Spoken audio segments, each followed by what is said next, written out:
masih ada di Smart FM Radio Talk dan ini merupakan talk show sesi keempat bersama Gen Z yang merupakan kelompok remaja dari 4 sekolah yang terlibat dalam program End Violence Against Children at School mengakhiri kekerasan terhadap anak di sekolah atas kerjasama Pusat Kajian dan Perlindungan Anak dengan SMP Negeri 9 Medan, SMP Talitakum Medan, SMP Negeri 1 Deli Tua dan SMP Islam Terpadu Kalisatu-Rahmi Binjai. Nah, masih bersama Ibu Desi, bersama Revaldi Manik dan juga Elvira Dwi. Kita masih ngobrolin tentang tips mengelola stres di kala pandemi ala Gen Z. Nah, kita coba ke pertanyaan selanjutnya ya. Nah, ini tentang pihak-pihak yang menurut Revaldi dan Elvira bisa membantu menghilangkan stres. Nah, ini bisa sedikit diceritakan lagi nggak untuk Revaldi? Kalau saya untuk menghilangkan stres itu, saya mungkin mengalihkannya itu membantu orang tua dan main game online lah. Main game online ya. Dan juga waktu pemain game online itu pun terbatas dan mungkin misalnya misalnya pagi gitu, kalau pagi itu misalnya belajar daring gitu kan, kalau siang itu main HP itu 2 atau 3 jam, baru sorenya itu mengerjakan kerjaan rumah dan malam itu lagi belajar. Oke, artinya memang sudah ada schedule-nya lah ya untuk Revaldi ya, supaya nggak stres, ada waktu memang khusus belajar, ada juga waktu bermain sama teman-teman gitu ya.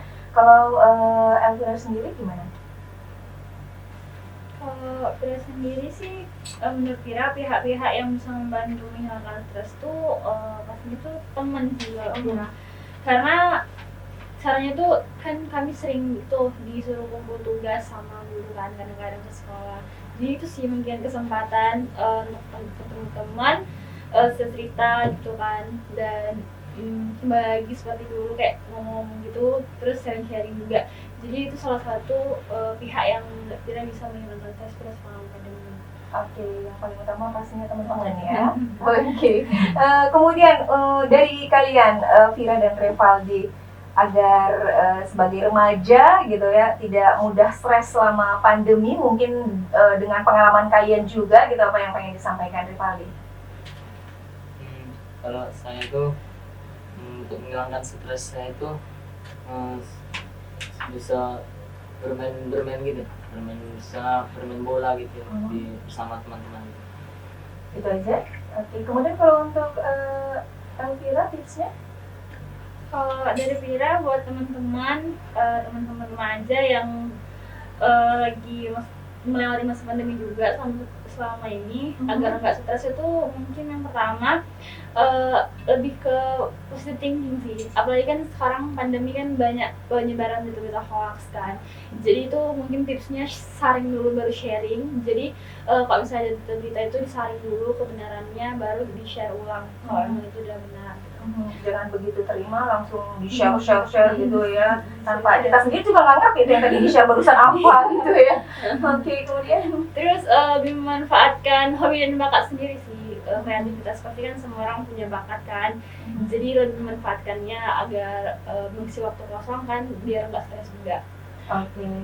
Dan memang benar juga ya, dikarenakan semuanya online itu kan yang namanya waktu bisa dibilang kita sendiri yang handle gitu ya, sehingga padat tidaknya waktu itu kan tergantung kita gitu ya. Jadi kalau misalnya pun ada waktu yang sedikit aja kosong, jangan sampai, karena itu nanti bisa membuat kita justru malah berpikir yang enggak gitu ya. Nah, itu dia nanti yang menambah kita jadinya stres begitu ya Ibu ya.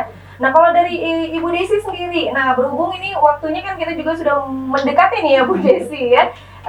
Buat orang tua supaya bisa menghadapi anak di rumah tanpa ngebuat stres. Nah, itu gimana nih Bu Desi? Ya, buat seluruh orang tua yang mendengarkan siaran ini, ya tips dari saya adalah tetap semangat orang tua ya, karena apa yang kita alami hari ini bukan hanya ibu-ibu atau bapak atau orang tua yang mengalami, tapi seluruh dunia mengalami ini. Ya.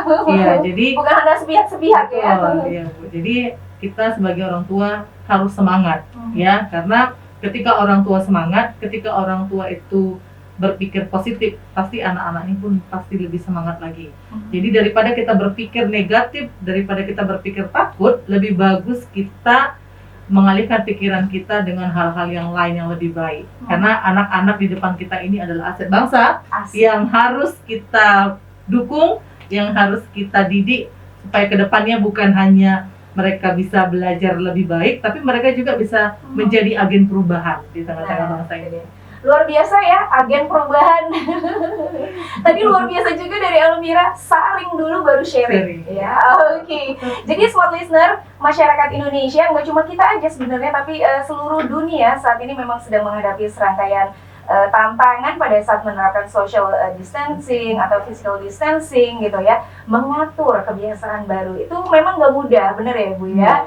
Jadi keterbatasan dalam melakukan kegiatan justru ini membuat seseorang jadi lebih mudah stres sebenarnya. Mungkin kita berjuang untuk menciptakan ruang kerja dari rumah agar tetap produktif, mengurangi kebiasaan untuk keluar rumah, dan masih banyak juga kok kebiasaan lainnya yang memang ini harus benar-benar diatur begitu ya. Jadi untuk mengurangi tingkat kecemasan dan stres, kita harus bisa mengumpulkan gimana caranya perawatan diri terbaik untuk mengurangi stres dan mengurangi kecemasan pada masa-masa seperti ini. Seperti itu ya. Mudah-mudahan perbincangan kita tentang tips mengelola stres di kala pandemi ala Gen Z ini bisa bermanfaat untuk kita semua yang ada di sini, terutama juga buat smart listener yang saat ini sedang mendengarkan, dan juga yang menonton live streaming kita melalui Instagram di @smartfmmedan. Terima kasih. Terima kasih juga untuk Ibu Desi Natalia Boru Sembiring, SPDM HUM.